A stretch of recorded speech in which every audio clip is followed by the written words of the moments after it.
this coming here to Hillsdale College is an act of maturity. Right. And maturity is a desirable thing. It's better in all ways than being immature. It opens up more possibilities. It's not subjugation to more constraint. That's it's right. the acceptance of a voluntary system of disciplined striving and the opening up of an immense vista of opportunity. If I was as good at psychology as you are, I'd trade jobs with you.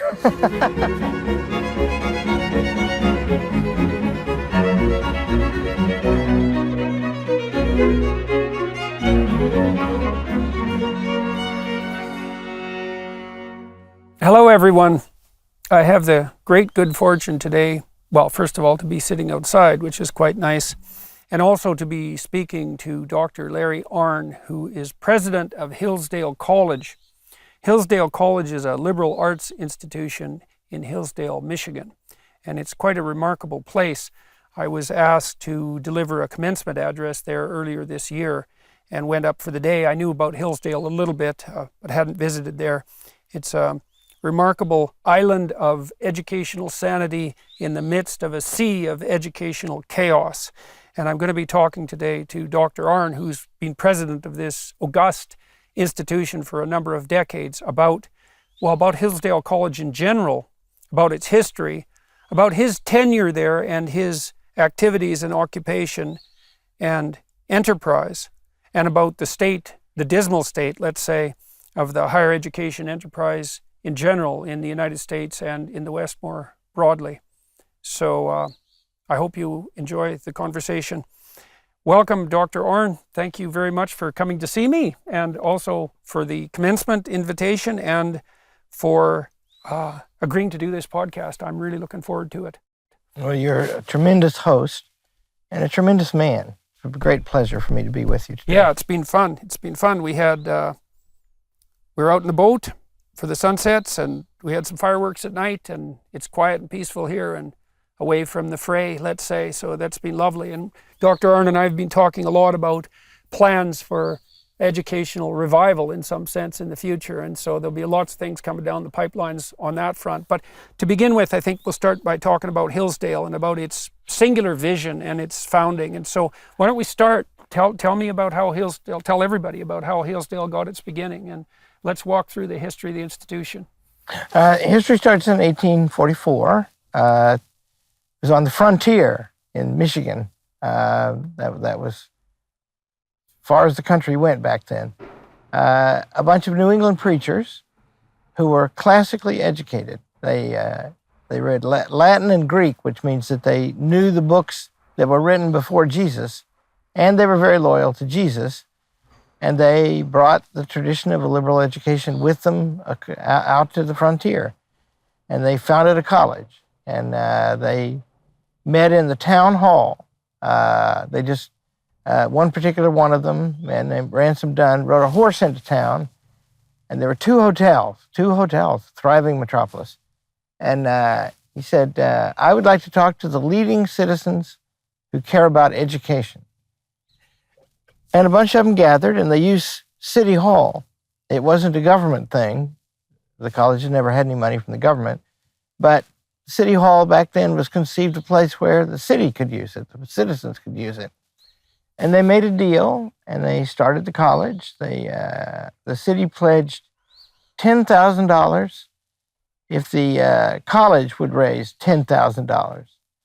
And that came from this Ransom Dunn and some other people. They were preachers, and they went riding around the countryside all over Wisconsin and Illinois and Indiana and Michigan, and they'd give sermons, and they'd ask for money.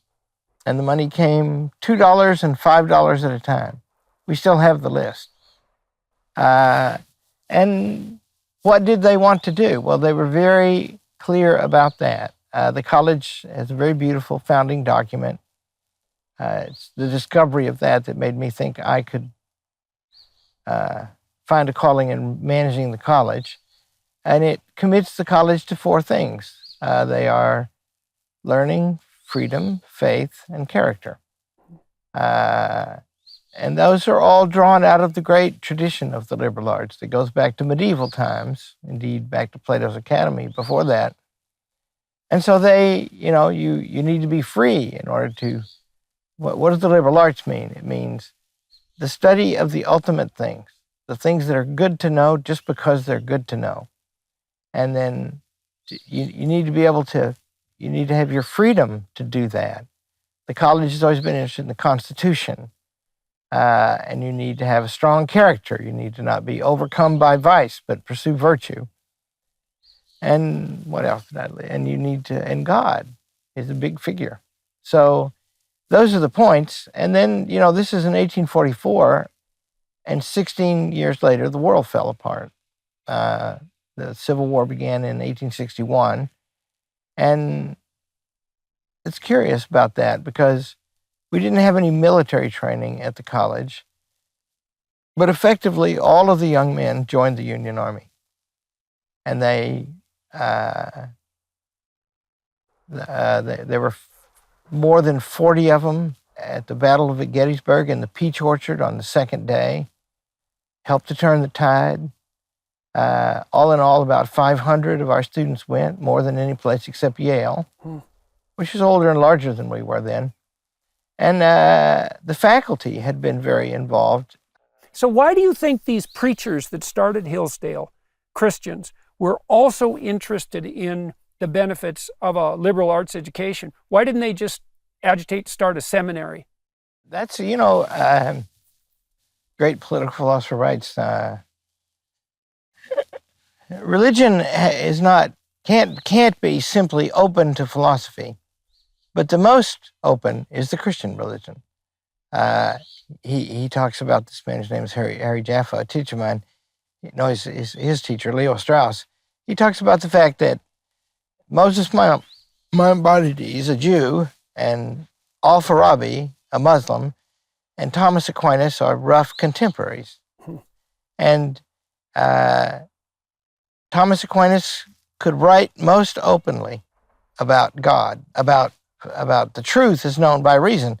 In the great Summa Theologica, the first query is whether anything apart from reason is necessary to know God. And he says, that book, a wonderful book, is written in the form of the disputed question. So here's the question, then 2 or 3 opinions about it, and 2 or 3 answers, and then his own opinion. And his own opinion is, yes, there are some things apart from reason you need, but you can know a heck of a lot by reason. Right, so there's this alignment and reason in that sense. That's the alignment in some sense between the Greek tradition, the Platonic tradition, and the philosophical tradition, and the emergent Christian tradition. There is an overlap there that's really quite remarkable that comes together with the joint conceptualization of the logos. So, because that conception of reason that you're describing, that's the Greek notion of the logos. And that was adjoined, oddly, to the Christian notion of the logos, which I think is a kind of historical mystery. But the fact that those things actually overlaid and overlapped is a remarkable synchronicity, we could say. And so the Greeks believed that you could move towards the good and the sum of all goods as a consequence of logos, as a consequence of reason. And then the Christians insisted that logos had been embodied in a particular figure and that there were divine attributes associated with that. And so maybe that's part of what's underneath the allowance on the Christian side for the Greek philosophical tradition underneath the rubric, in some sense, of a modified Judaism. Right? It's not something you'd necessarily expect, but it's definitely something that happened. And I think there's an important thing to lay out in that regard too, because a lot of modern people are taught that there's a real antithesis between the religious, say the Catholic in particular, and education in general and science in particular.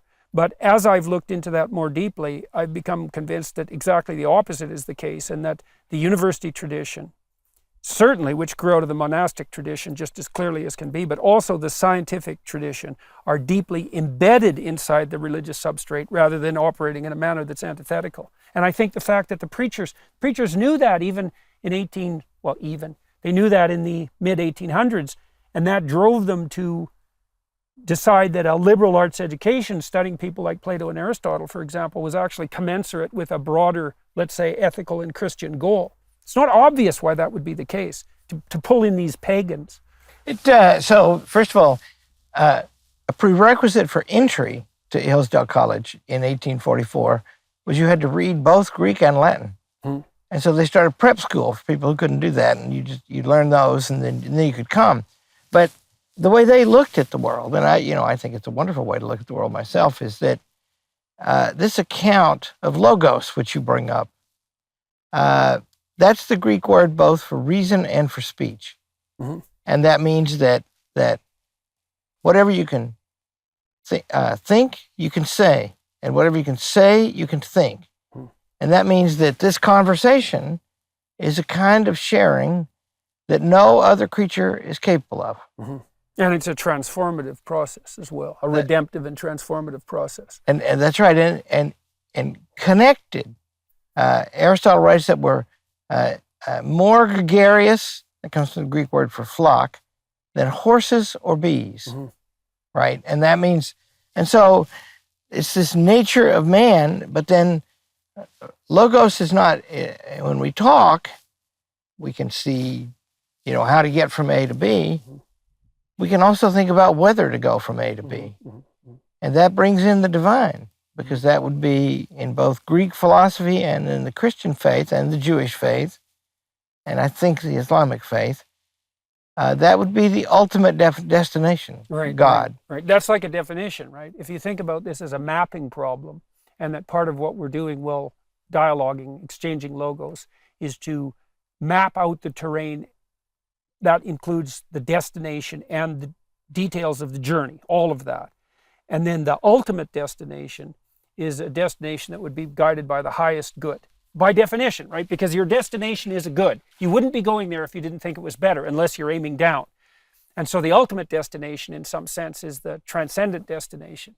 And so that's like a definition of the divine path, and in some sense, a definition of the spirit that animates you while you're walking down that path. And then you say, and I think there's an instinctual element to this that's associated with that gregariousness. So, people are unbelievable mimics, right? We imitate each other on a scale that's unparalleled among other creatures. And we do that with language, but we can almost literally inhabit each other's bodies, each other's frames of reference. And we do that by exchanging viewpoints, essentially. And so we're negotiating together this pathway to the highest possible point. And I think that's marked. So, what I was hoping when we started this discussion, like I always hope with my podcast, is that we would fall into a discussion and be engaged by it, right? And then it would be animated by a spirit that was its own, not instrumental, not planned, but something that would emerge automatically as a consequence of goodwill and honest communication. And what's so fascinating about that, literally, is that if that happens, it's intrinsically and instinctually engaging, right? You feel the conversation as meaningful. And that's a marker, as far as I can tell, for the manifestation of that logos, that instinct for meaning. It's not something rational. It's the thing upon which rational discourse fundamentally depends, and maybe the goal of rational discourse. And then you could also think, this is a wonderful way of thinking about it too, is that if you're listening to a symphony, in some sense, you're apprehending its completion, right? So there's a voyage to the end. But getting to the end of the symphony is not the purpose of listening to the music, even though you know that end is there. So you have the end in mind, but if the end is appropriate, then the journey becomes intrinsically meaningful in and of itself. And so you get the destination tied to the journey in that intrinsic sense. And I do believe that people experience that as deep engagement in meaning. And that's the purpose of dialogue. And there's that Christian idea that goes along with that too. And it's an idea certainly that therapists have picked up on, is that dialogue, honest dialogue, is genuinely spiritually redemptive. We'll get back to more with Larry Arnn in just a moment. First, we'd like to thank our sponsor, Shopify. Designed for anyone to sell anywhere, Shopify gives entrepreneurs the resources once reserved for big business. An all-in-one e-commerce platform, Shopify helps business owners achieve independence by making it easier to start, run, and grow your online storefront. Shopify reduces the barriers to business ownership by making good e-commerce more accessible and intuitive. Shopify helps you to find customers and drive sales wherever you are online, market your business with built-in tools for creation, execution, and analysis, manage orders, shipping, and payments, and gain the insights you need to scale your business. Dedicated to empowering independent business owners everywhere, millions of successful brands trust Shopify to sell, ship, and process payments anywhere. Get started by building and customizing your online store. No coding or design experience required. Go to shopify.com/JBP for a free 14-day trial and get full access to Shopify's entire suite of features. Start selling on Shopify today. Go to shopify.com/JBP right now. That's shopify.com/JBP. And that seems to be So I exactly think right. all that you just said is breathtakingly good. And it shows you understand what teaching is.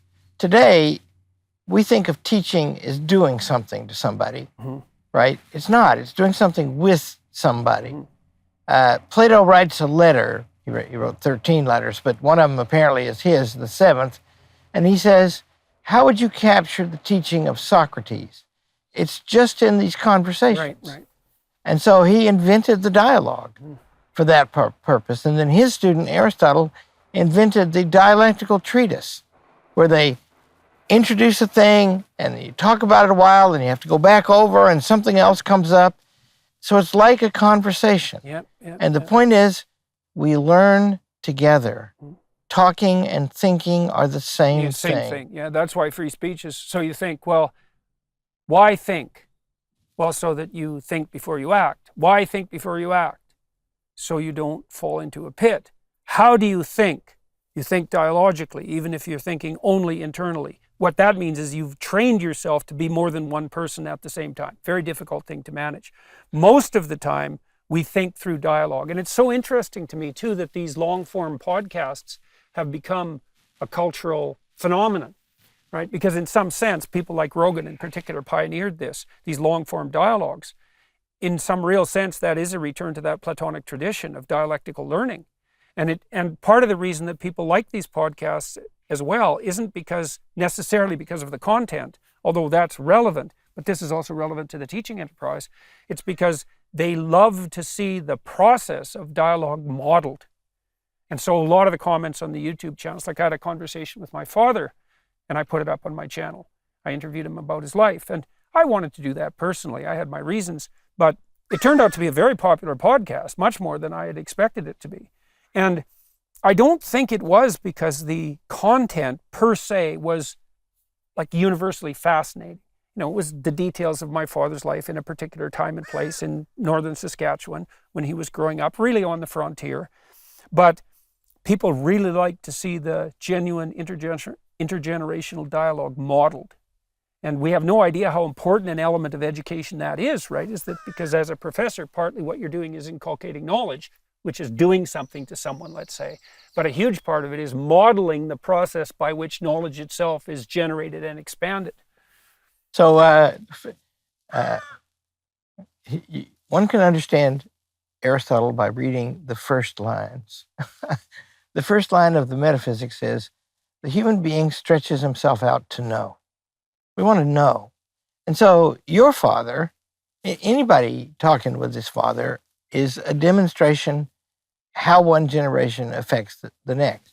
But your father, you're a remarkable man. And people wonder, where does that guy come from? And so to find out that information, and then to find out that it's normal, you know, your father was not a professor at Cambridge, right? Your father was a normal man, and a heck of a man. A normal man is a fine thing to be. Just think of the conclusion you can draw about the form of government of aristocracy, right? It is one of the most worthy forms of government, but it's also fatally flawed because sons are not necessarily like their fathers and daughters like their mothers and fathers. So that, you see, in other words, there's an account of how nature works in hearing you talk to your father. And it's hearing a lecture about it is different, right? Because Yeah. Yeah. they're seeing the Lord. If you're talking to your dad, they're seeing the raw material. And we've been talking a lot the last couple of days, and your dad comes up a lot. There's a couple of things I realized about him. I thought about this for a long time.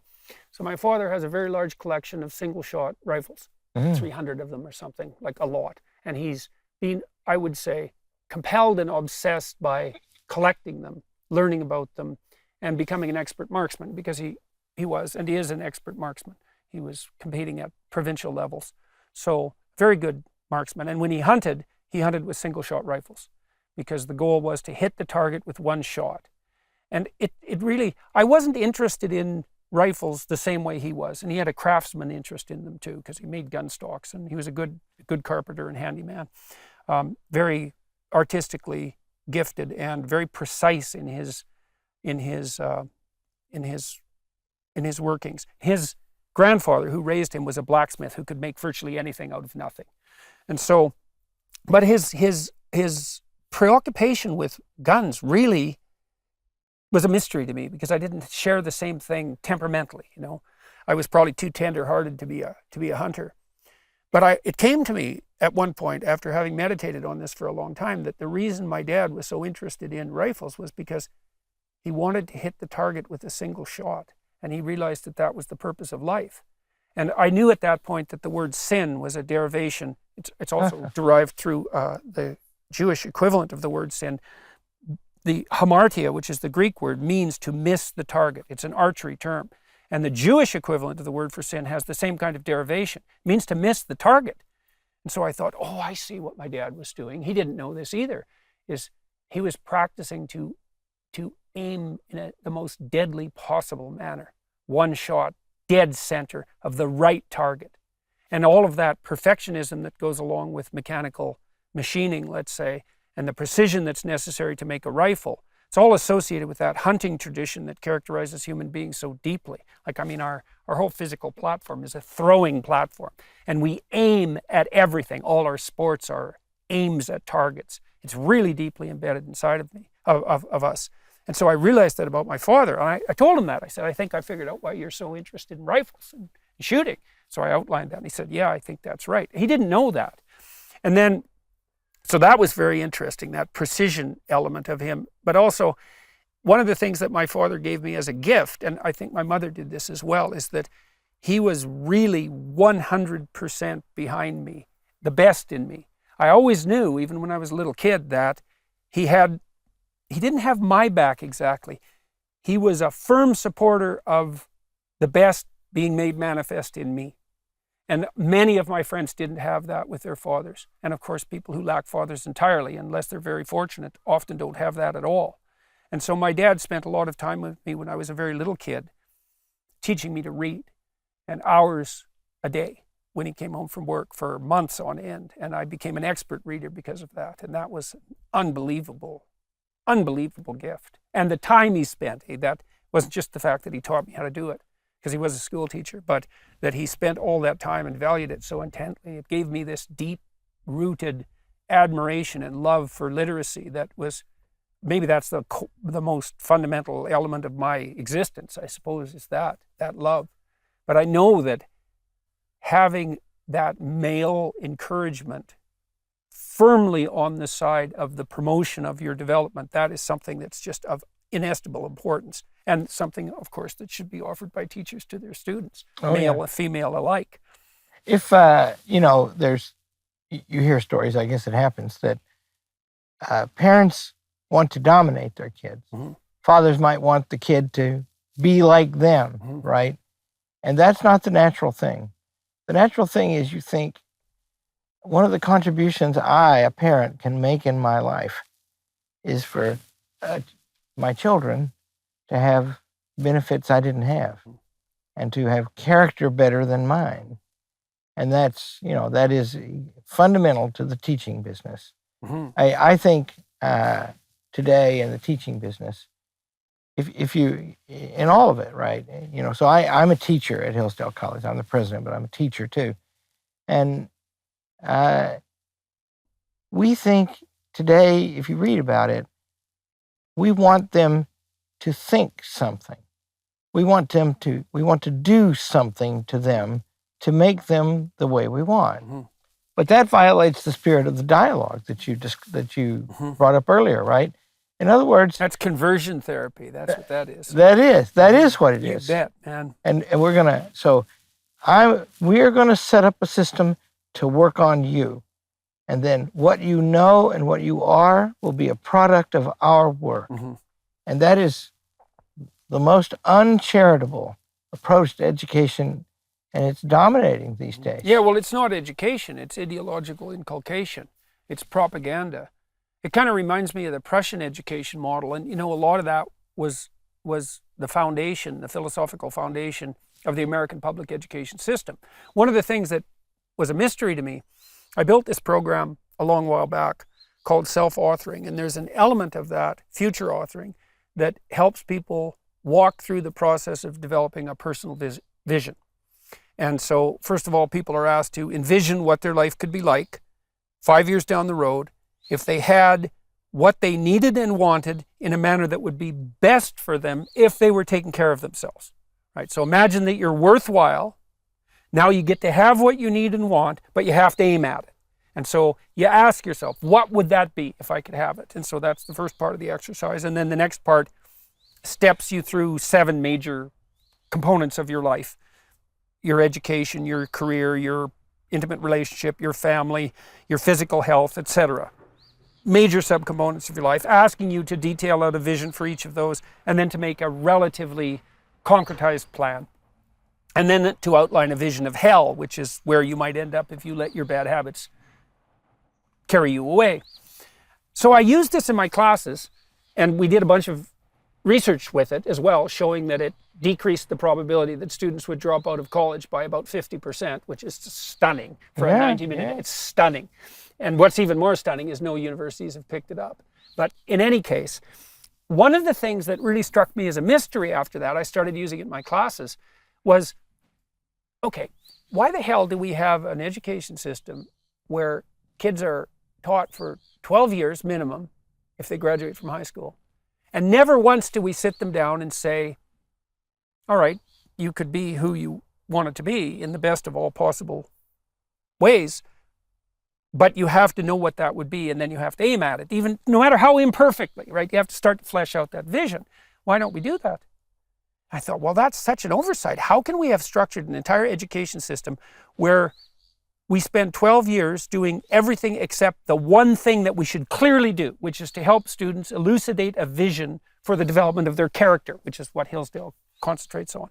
And then I did some background historical investigation and found out that the American public school system, and then public school systems in general, Japan, throughout Europe, were based on the Prussian military model.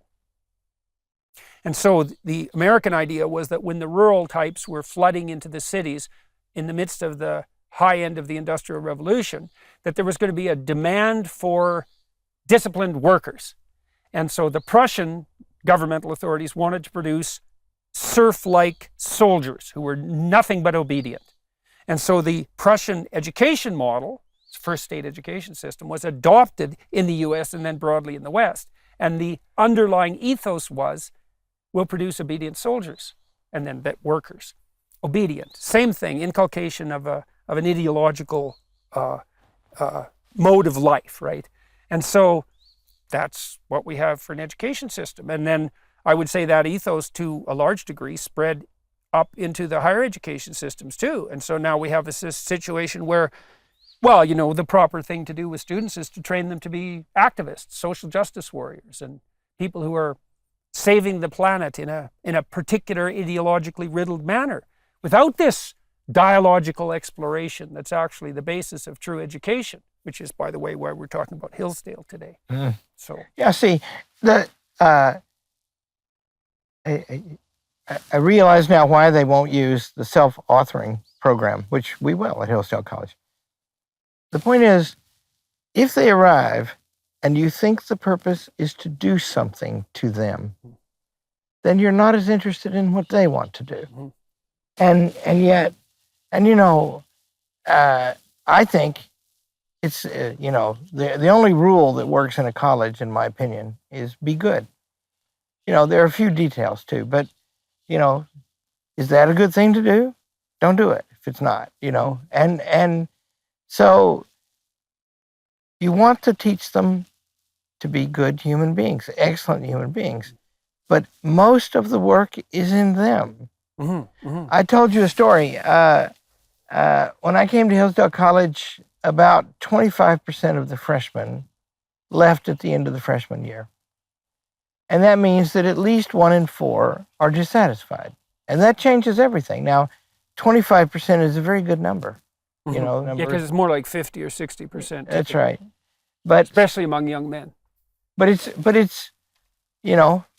my favorite activity is eating in the dining hall with the students, which I've been doing now for 22 years. And it's delightful. And, they soon forget who you are and you just have a talk. And I discovered doing that a lot of them were angry with the college. And why were they? It took a long time for me to figure this out, but the summary of the arguments was, I finally found a phrase that explained it to me. Nobody told me. Nobody told me about this. Nobody told me about that. About what sort of things? And when was this? This is in the year 2000 to 2002. The breakthrough came in 2002. And like we're a very old-fashioned college. The sexes are separated in the dormitories. And there's no drinking in the dormitories and all that. And so, and that's in the curriculum. So it's an anti-Animal House institution. It is, very much, and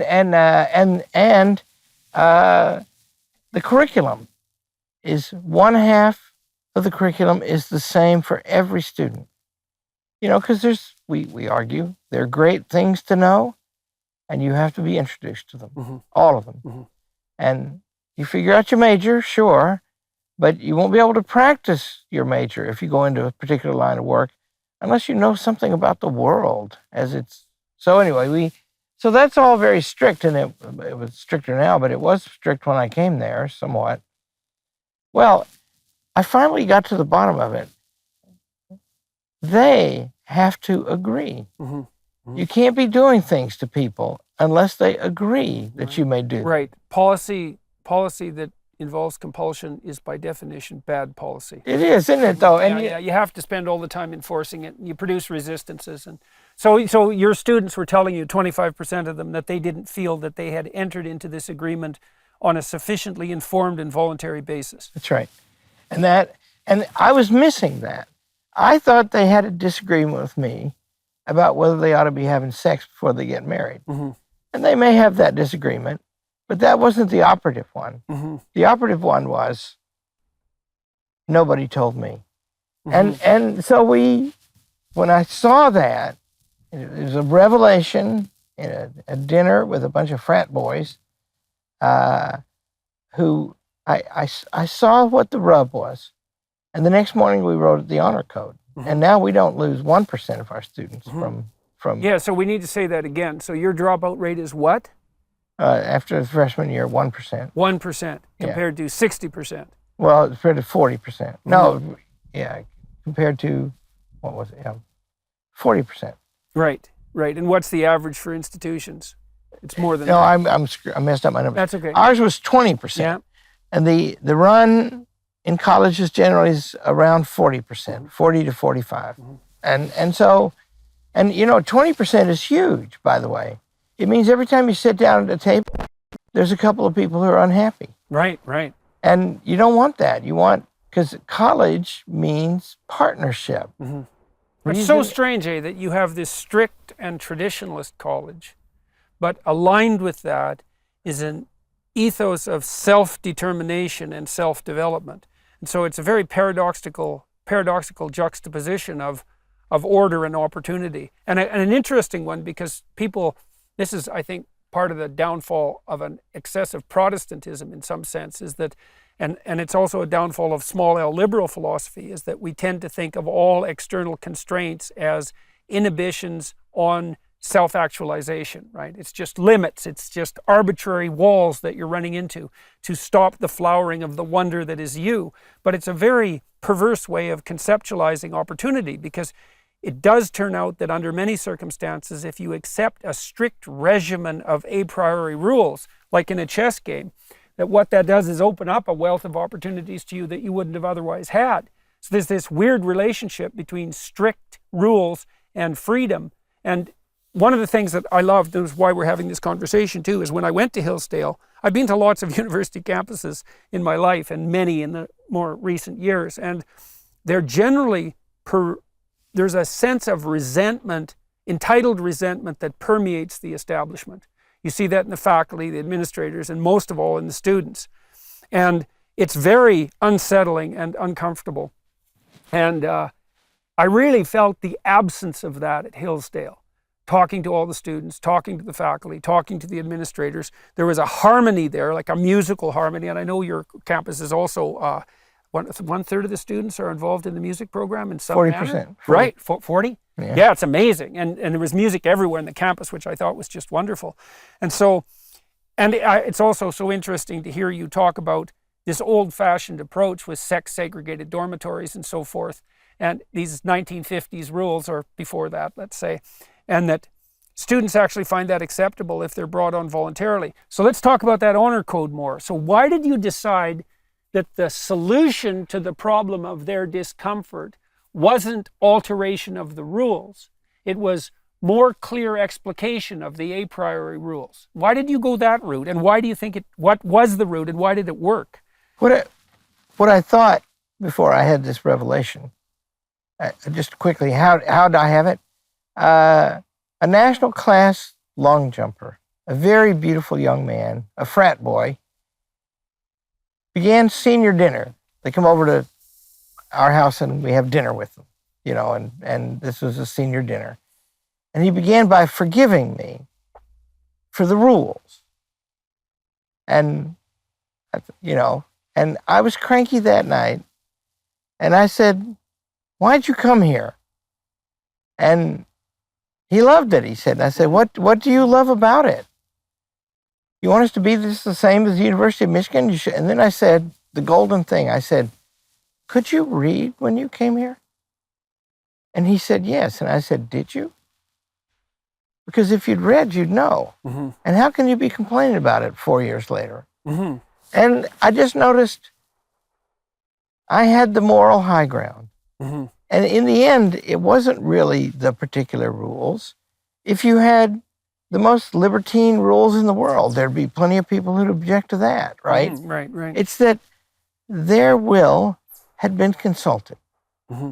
And so... Right, and that was made thoroughly explicit and understood. That's right? what the honor trick, code, right? That's what the honor code does. And see, we were afraid of the honor code because we weren't very strong in applications. We're very strong now.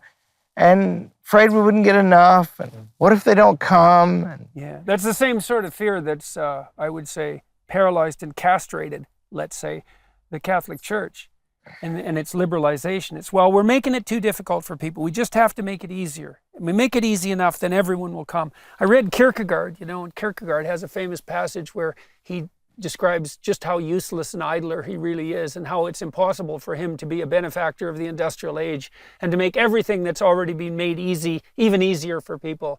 And so that his signal contribution was to do everything he could to make things more difficult, because there would come a time when everything had become so easy that the cry for something difficult would become overwhelming. And I love that. And that's a good example of the necessity of these That's an rules. Excellent rule of thumb when dealing with the young. Because what is their drive? They're like, I think of them like plants. I think they grow. I don't think you're making them into anything. I think they grow. Mm-hmm. And you can stunt them, though. You can do that. Oh boy, can't you though? And so they want to grow. They don't even fully understand the process, but they want to grow up. It's the reason why a 1-year-old or a 3-year-old probably will get cranky if the 5-year-old is treated like more of an adult, right? Right. They want to grow up, right? And so you have to harness that. It's not really even a harness. You have to get that on your side. And that means encourage it. And that means this coming here to Hillsdale College is an act of maturity. Right. And maturity is a desirable thing. Yeah. It's better in all ways than being immature. It opens up more possibilities. It's not subjugation to more constraint. That's it's right. the acceptance of a voluntary system of disciplined striving and the opening up of an immense vista of opportunity. Yeah. If I was as good at psychology as you are, I'd trade jobs with you. See that, and I'll just tell you, when you approach it like that, happiness blossoms everywhere. I mean, Hillsdale College, I used to sit down in the dining hall, lunchtime in the dining hall is, come to visit Hillsdale College, I'll take you to the dining hall, we'll have lunch. And you sit down with these kids, I'm the only old guy who sits with the kids all the time. And it's delightful. It wasn't always.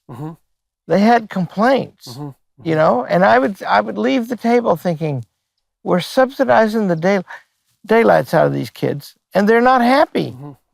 What are we spending our money for? And But it's still very perverse and strange that what you decided to do was to implement an honor code. So first of all, why honor? Why that archaic and old-fashioned word? And maybe we could walk through what the code is and how you introduce that to students, and then why they not only appear to accept it, but to accept it so assiduously that they all stay in the college, that's an amazing achievement, right? That's remarkable and very unlikely achievement. So, and it's such a strange route to get there. Yeah. So why an honor code? Well, honor. So I have the device of reading Aristotle and teaching Aristotle, and that's always good for one, in my opinion. And so what you learn about honor is, a great thing, right? It's, to be honorable, to commit a great act of honor, right? You find out that honor is not the highest good. You find out soon, because honor depends on other people's opinion. And a much higher, in fact, the highest human relationship is friendship. But you can't start with friendship. Honor does have the advantage of being civic in its nature. It's something that we adopt together and win respect from each other. So it's sort of like identity in its real sense. That's right. That's right. An honorable identity. So, and we agree what that is. What the code says is a Hillsdale College student is honest in word and deed, respectful of the rights of others, dutiful in study and service, and through education, the student rises to self-government. Right. Rises to self-government. Right. And so it's an apprenticeship with mastery as the goal. That's it. And then, and see, commencement is the culminating ceremony. You gave one of the best commencement speeches I've ever heard, and I've heard a passel of them.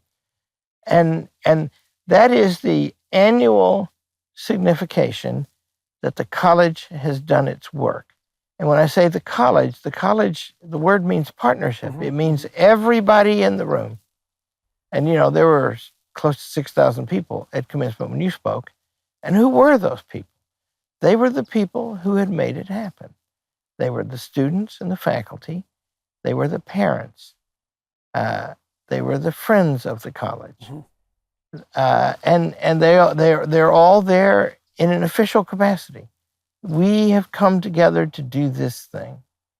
And it's to produce these remarkable young people. That's right. No, not to produce, to see, there's that bloody word again. That factory word.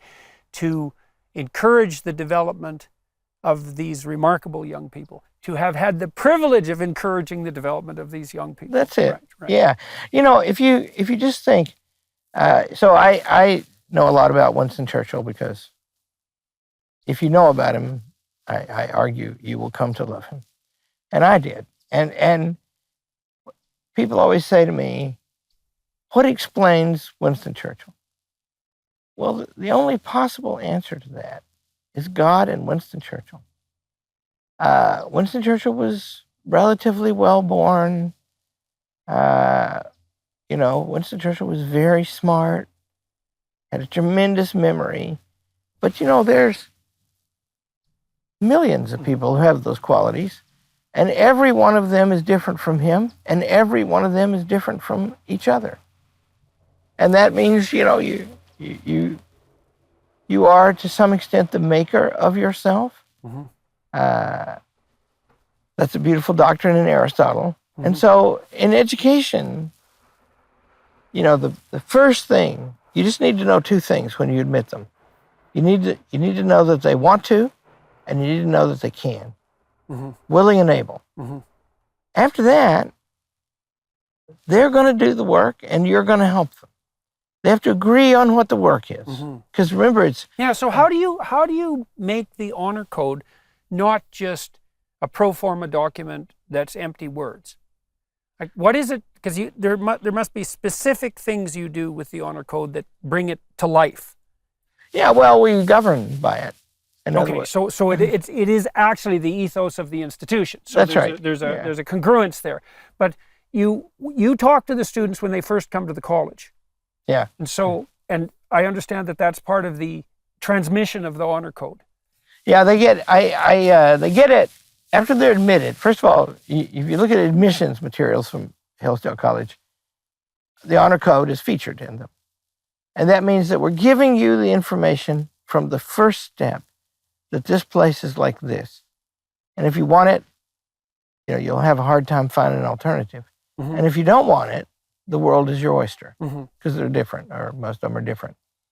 So you start with that, but then along about the 1st of June, after the class is formed and the deposits are in, I send them a letter.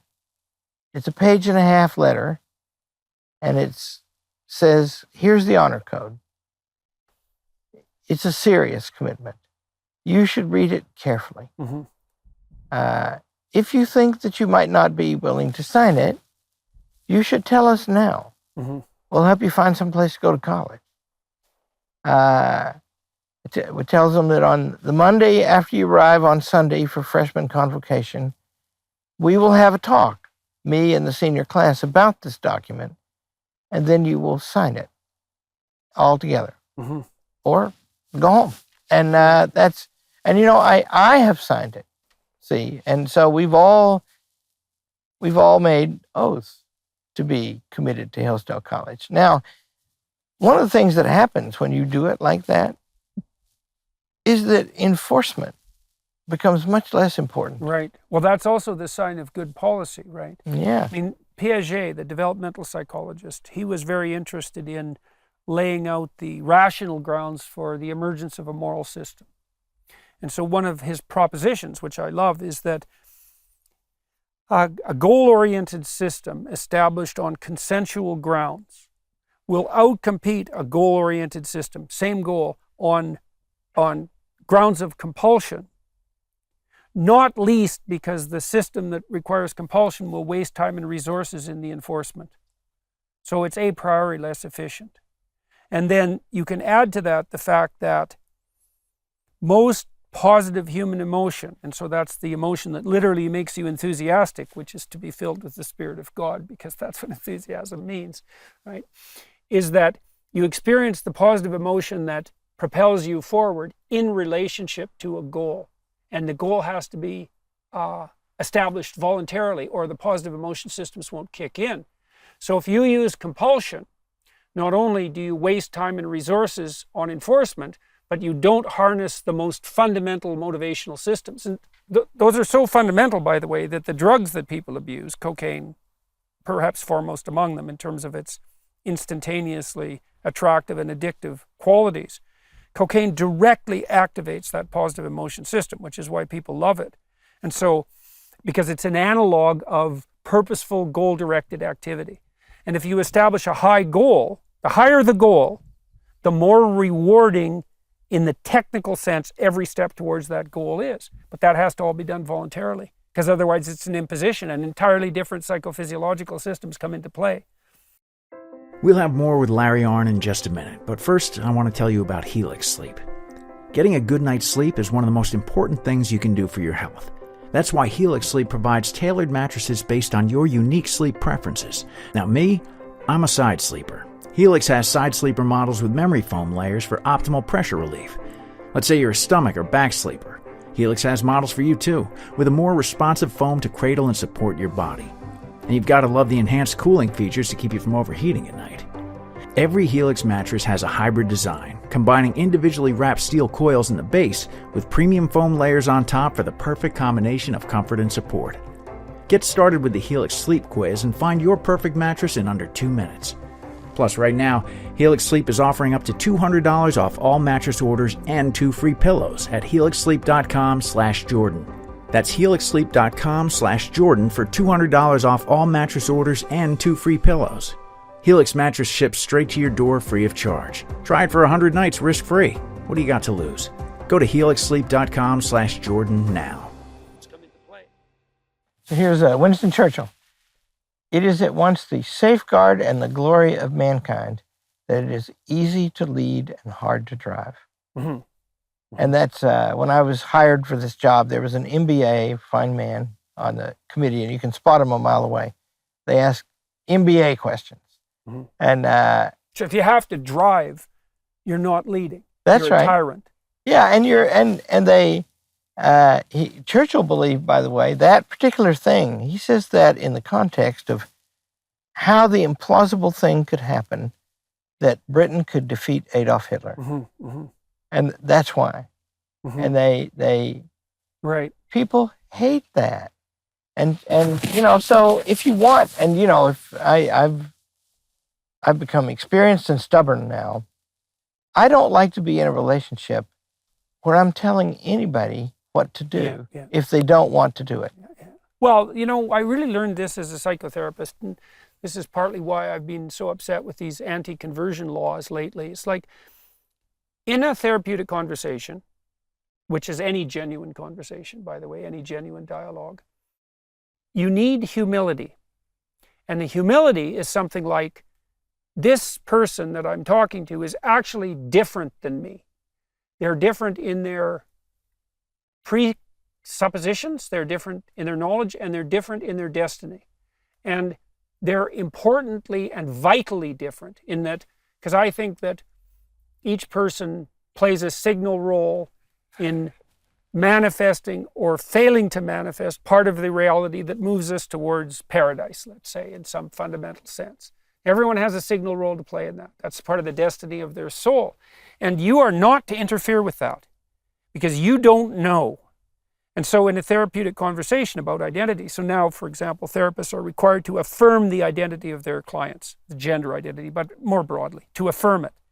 And that's never the role of a conversation. The role of a therapeutic conversation is always to inquire about identity. But in the spirit of humility, it's right. Like you and I have been trying to work out a working relationship over the last couple of days, and also with Stephen Blackwood down at Ralston. And one of the guiding principles of our attempts to do that isn't that I want something from you or that you want something from me. And I think it's partly because both of us know that we don't necessarily know what we want or should want from each other, but that if goodwill prevails and if we're both aiming up in the highest sense, that we could mutually discover the pathway forward that would be not only mutually beneficial for us in a sense that's way transcends the merely instrumental, but potentially beneficial for the movement towards that higher good. And that is, I think, in some real sense, the foundation of the most genuine friendships, right? Because in a genuine friendship, you want the best for the other person as well as yourself. But in Aristotle, friendship is the highest human association. Mm-hmm. And there are 3 kinds. In one kind, it's transactional. Commercial friendships are often like that. Mm-hmm. That's why somebody who sells you wood might send you Christmas candy. Right. And then another kind is pleasure. Aristotle, that's higher. Aristotle says the young are particularly given to that. Mm-hmm. Their bodies are really great and getting better all the time. And then there's this ultimate kind, and that's the rarest, and it's the permanent kind. And the permanent kind is a shared love of something ultimate and a commitment to pursue it. Mm-hmm. And that's the only map you can have in a relationship that's likely to sustain it. Mm-hmm. And see, I've discovered... And you get the additional benefit there of not only the hypothetical movement towards that goal, but the deep engagement and pleasure that accompanies each step along the way to that goal. And that's a good marker for the quality of the relationship, right? It's that it's interesting in and of itself. That's it, for its own sake. So in book 10 of the Ethics, he describes this beautiful activity. And that is, and you have to get the moral virtues first. You have to be courageous, and you have to be moderate, and you have to be just, and you have to be, And you have to be wise. Prudent, practically wise. You have to be able to manage your life. You have to be able to control your passions. You have to, and it goes beyond controlling them too. It means an active love for the right thing. Right. Yeah, well, I'm just going to interrupt very briefly.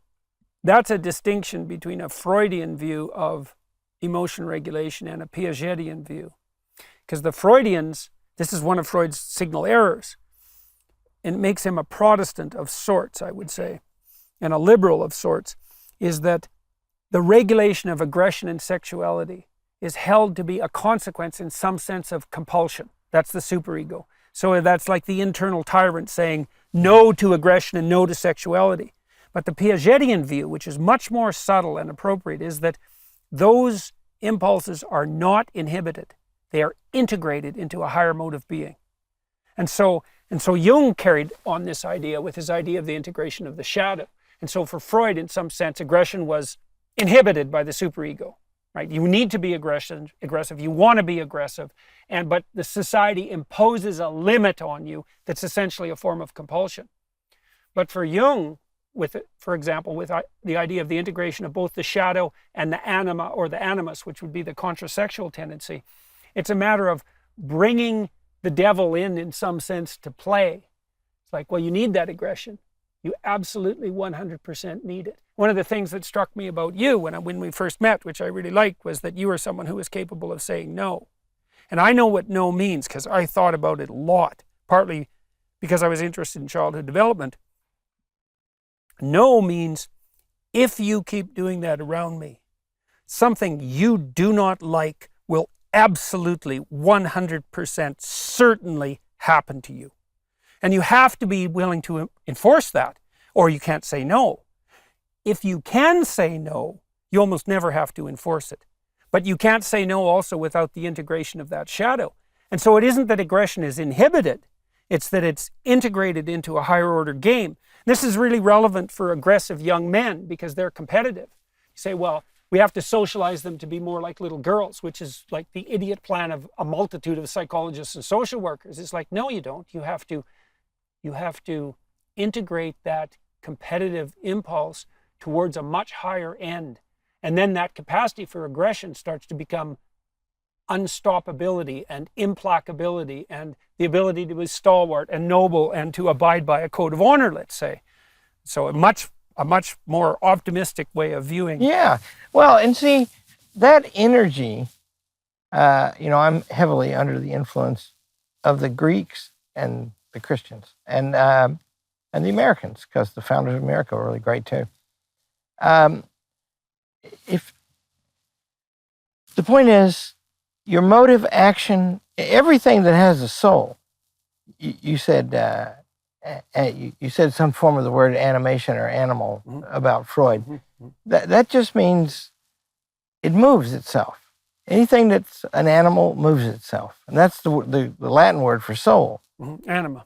Yeah, and so we move ourselves, and the point is, by nature, we can, and that means we want to, and so the question is, toward what do we move? Right, that is the question. And reckless little boys. I was one myself. Lord knows what they'll do, right? But harness that to some high cause. And first of all, you make their life meaningful. Like, we don't want our students tearing up our campus over political causes. We're a very conservative college. We have fame for that. We publish a newsletter to 6.5 million people. But we don't talk about the stuff, public policy, very much on the campus. And we discourage it. Because why? Because they're young and ignorant, and they get a chance to learn a lot, and then they can figure out what to do with the world. Right. And you know, it happens often because, you know, kids who come to Hillsdale College, any good college, are ambitious. And so they want to, you know, this and this and this. Yeah, they're looking to take their place in a meaningful way at the table in an important sense, and they're eager to get on with that. So it's no use saying you got to wait. You just show them the place at the table that's available to them now. And that place, by the way, is difficult, very challenging. You know, you want to learn. A bunch of boys and girls, mostly boys, though. I don't think that a constitutional convention is a good idea. And, you know, a lot of people in my line of work and my political persuasion do. And so a bunch of kids get debating me one time, and, you know, because they know that I'm against it, and some other famous people, I'm not famous, but they are for it, and they want to get up a debate. They want me to debate these people and them. And I said, okay, I'll do that. I said, the stipulation is that you not spend very much time on this. And they said, why not? It'll be fun. I said, yeah, maybe. I said, but you're not ready to define for me the meaning of the term politics, which is not an easy word to define. It's a form of human community that takes its nature from specific things about the human being that are unique to the human being, right? And so I said, and until you can do that, I don't want you wasting your time figuring out about this arcane point about the Constitution. And, you know, do you want to be just another policy wonk? Or do you want to be a learned person? And they, you know... And have you noticed that there's actually a difference between those two things? Yeah. And it's an important difference. And see, it calms them down, you see? Because, and what you said, see, I'm going to come to you for counseling. I guess I'm doing that right now. Mutual counseling. It's usually a great idea to suggest something better than the bad thing they want. You know, if it's bad, and it's usually not bad, just not good right now. And that, in other words, you stoke their ambitions, because that's the fuel that makes them go. And, you know... Well, and what a dismal proposition it is to set forth to a young person who's 18 and say, well, your axiomatic a priori political convictions, shallow and unmoored though they are, unabetted by any apprenticeship or knowledge, are sufficient for you to go out and transform the world right now. It's like, what a dismal view that is. And instead you can say, look, if you applied yourself with all due diligence for like 10 years in every direction you could possibly manage, you might be ready to set a tentative toe out on the world stage in whatever manner you could have earned by that point. You know, the greatness of, and see, that's another thing. If you can teach somebody, you know, the highest human activity in Aristotle is a secular version of the highest human activity in Christianity or any religion, communion with God. And that's contemplation, is called in the ethics. And it's hard to get your soul to a state to be able to do that. You have to be courageous. You have to be, you know, Aristotle says, if you're afraid of the bees buzzing around you, you will not be capable of this. See? It requires all the virtues and years of work, right? And if you get it, and it's an immediate beholding, he says, and you don't think about anything else at the time. And then he says, nothing can help you with this except a friend. That's the highest kind of friendship. You do that with people. Right. You see something beautiful. Well, that's what you have when you have a friend, is the person, there's something that they see in you, if they're your friend, that they love and want to nurture and cherish. That's it. And they aim at precisely that. And maybe they're even better at doing that for you than you are for you, and that they are for them. So a friend in that sense is in some sense the best ally. I had a friend, university, Morgan Abbott is his name, tough guy, from a rough background, poor background. He lived he was poor in a serious way. Northern Alberta, rural poor. That's frontier level poor, man. His dad was a longshoreman. He's a tough kid, this Morgan Abbott, and he's worked with the worst delinquents in Canada for like 20 years and then worked with brain damaged people, and he's a tough guy. And he was a good friend of mine when I went to college. He was older than me, came back working in the lead smelters in British Columbia, and then came back to college to get himself educated. And he's the person who really talked me out of my initial socialism. Not politically. He just said something like, there's a hell of a lot more to the world that is encapsulated in the socialist philosophy. And he said, you know, most people join the socialist political parties to get out of the working class by adopting a leadership position, which I liked a lot and was commensurate with my experience. And he was a very, what would you say? He was a inspiring figure for me, probably more for me even than for himself, I would say, in some sense. And last year, 2 years ago, when I was unbelievably ill, him and I have kept in contact over the years, you know, less intensely than we had, but in contact. And he walked 5 to 12 miles with me for almost a year, every single day. Yeah. See? Now that's, if you study the Greeks properly, you learn to love the word beauty, because beauty is the perfection of good. And so what you just said, that was a beautiful thing. It was, you know, to know that a thing like that happened is worthy and worthy making to everyone who hears it. And so the education of the young it involves helping them understand how much they want that. Everybody wants that. And how noble it is to want that. Yeah, that's right. And that's so, and see, if you can get that through to them, and you can, by the way, because they're made to know it. You know, that's. Well, and then college also offers that stellar opportunity. I mean, when I went from my little town, my pack of ne'er-do-well friends there, a few of us went off to college, not very many.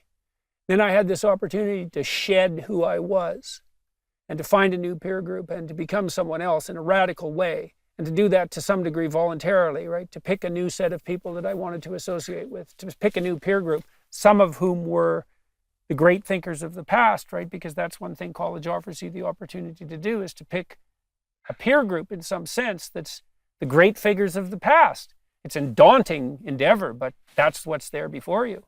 And so it is definitely the case that that's a stellar opportunity and a signal contribution of educational establishments, something difficult to replicate online too. So you open the door for students to do that and say, this is what you should be doing at that point. A stellar group of peers who will ennoble you as you move forward, and a shared goal of apprenticeship and maturation, and the opportunity to take your place at the table as an adult.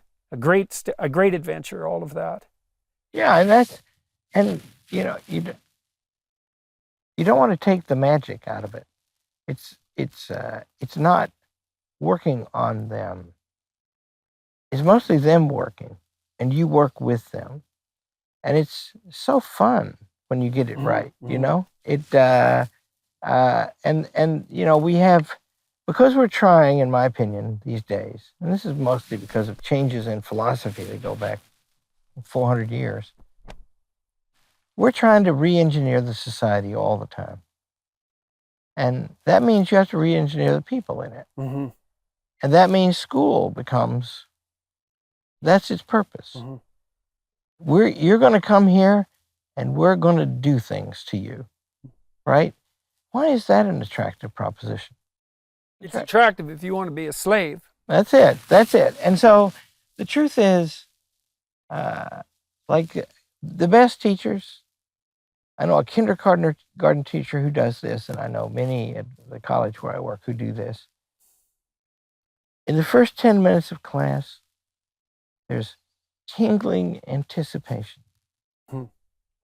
And there are two kinds of best teachers at Hillsdale. One kind just says, this is going to be great. Mm-hmm. Mm-hmm.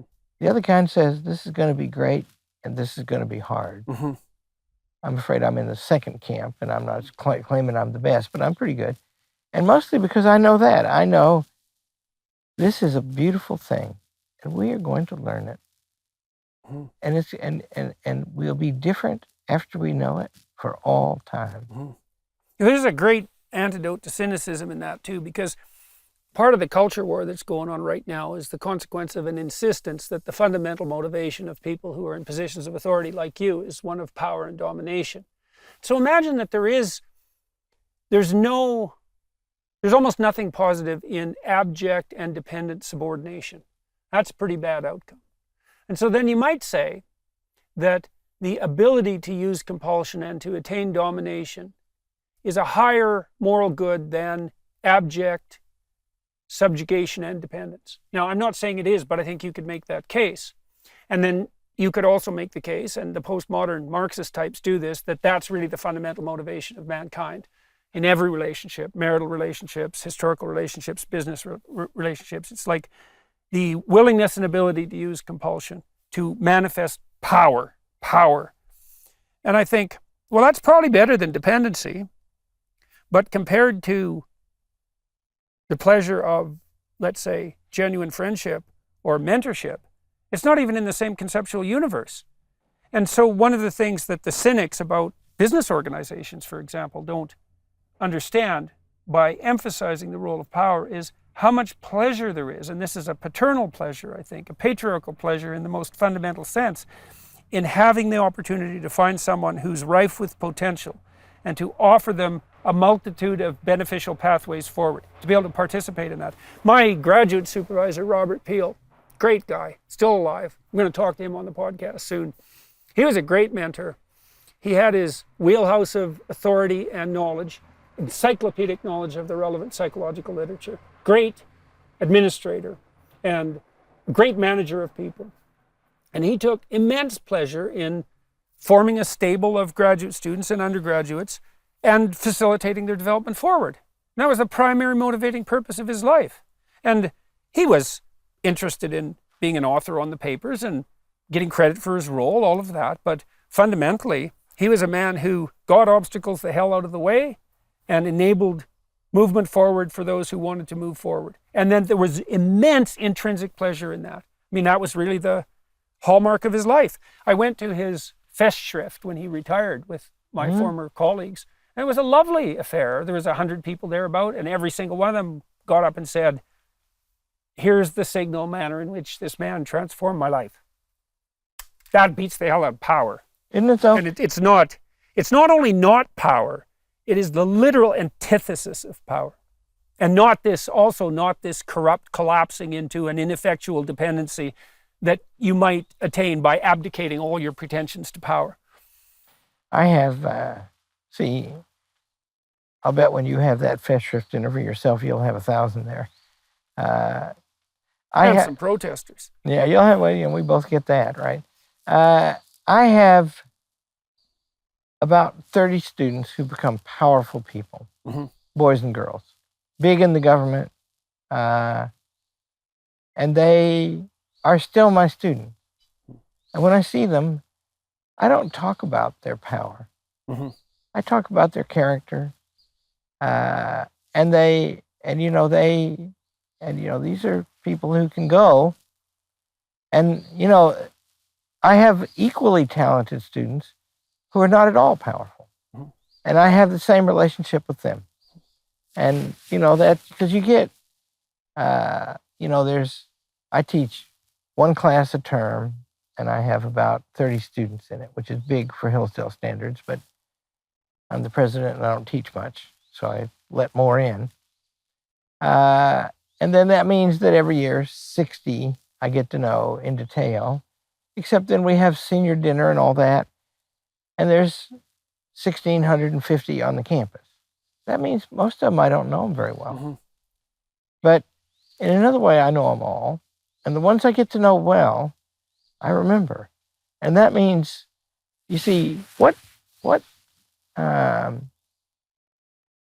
would be a better life than I am living to be Abraham Lincoln, because he was a beautiful human being. Winston Churchill, same thing. But to be president, just to be president, you and I are leading better lives than that. And you get your mind around. Well, I also think, there's nothing. I've watched university presidents sometimes kowtow to the mob. And I think how dismal that must be from the perspective of making amends with your own conscience. That you've attained this position of power without the requisite moral competence. And then when the mob comes, because you strived for the position rather than for the character that would entitle you in some real sense to the position, that you have to fold in the most ignominious of ways. And to me, that just shows the absolute hollowness of the attempt to attain power without attaining first the authority and the competence that would make that power, that would render that power justifiable. The bad thing about authority, I have authority, I have a fair amount of authority. And the bad thing about it is you're at risk when you use it. But if you use it badly in a way to protect yourself, you will do harm to other people and people who don't deserve it. And so somehow you have to find a way not to do that. And that's, I had somebody say to me once, so I hear you're a pretty good teacher. And I said, I'm okay. And he said, you've written some books. And I said, I have. I've written 3. He said, I've read one of them. It's good. And I said, thank you. And he said, why do you do this? Because, to a faculty member, the most sensible ones, my job is a pain in the tuchus. Why would you do it, right? And I looked up and I said, well, partly because I can so far. I'm made so that I can do this, probably. But yeah, it's very possible that when I leave it, unless I'm too old, I will find something better to do right here in this college, because there are better jobs than mine. And that's, if you know that, you got to keep yourself from being a tyrant, and it's because most people don't get to be a grand tyrant. They only get to be a petty tyrant. How contemptible is that? But, there are wonderful classic books about people who are famous for making people do things they don't want to do. And it's universal. Rulers over hell. That's it. That's the accomplishment of untrammeled powers. You get to be the head demon in a chorus of demons. And to me, that's the most cataclysmic failure, not a sign of the success of the psychopathic and narcissistic. And those people are always presented as miserable in the classic books. In Shakespeare, too. Even if surrounded by babbling sycophants. Yeah, and schemers, and even if your schemes are successful and not found out, so yeah, you don't want a life like that, and and maybe you don't want to impose that on other people either. No, you don't. That's you mustn't, and that means that it's an excellent guide. It's not the only way. Proper authority derives from the will of the person over whom it's exercised. That's the consent of the governed, if I remember correctly. That's right, and that means that then you don't have to fight, right? We're going to have to do one thing or another here, and there are people in favor of both. It means some people are going to be happy, but everybody's given their consent that we're going to decide this thing this way, and that's renewed honorably. That's right. Yeah, wouldn't that be lovely? Yeah, and we've got to get back to that. It's Well, I really saw that at Hillsdale, and I'm going to talk to Dr. Arnn more behind the Daily Wire Plus paywall. I've decided to do a more personal interview with people for an additional half an hour as part of my contractual obligations to the partnership with this arrangement, with this group. And so I think that's a good way of splitting it up. And so, well, I talked today with Dr. Larry Arnn, who's president of Hillsdale College, which I think is a remarkable institution, and I think one whose best days are still in front of it, which is quite interesting, and which is offering a proposition which at the moment has become almost infinite value, which is a disciplined, stringent, strict educational doctrine, voluntarily undertaken, devoted towards the true ends of a true liberal arts education. Man, and there's nothing more valuable than that, accepting perhaps like servitude to God himself. And so thank you very much for talking to me Thank today. you, Jordan. And it's going to be a privilege and a pleasure working with you as we move forward. Mine, very much. Thank you. Hello, everyone. I would encourage you to continue listening to my conversation with my guest on dailywireplus.com.